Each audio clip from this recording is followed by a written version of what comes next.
সকাল সকাল হাতে ব্রাশটা নিয়ে আমি একটু বাইরের দিকে ঘুরতে বেরোচ্ছি। কালকে রাত্রে হালকা করে ঝড় হয়েছে, সেই জন্য এই বাঁশ গাছগুলো সব উল্টে পড়ে গিয়েছে।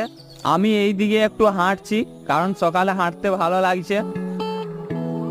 গাইজ, হেঁটে হেঁটে আমি অনেকটাই চলে এলাম। তো এখন আমি বাড়ি ফিরে যাচ্ছি।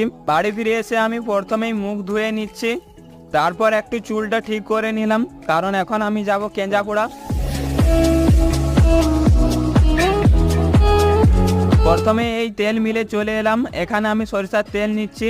তেল নিয়েই চলে এলাম এই মুদির দোকানে, এখানে সব জিনিসপত্র কিনতে হবে। আমার দোকানের সব জিনিসপত্র কেনা হয়ে গিয়েছে, তো এখন আমি সবজি বাজারে এলাম সবজি কেনার জন্য।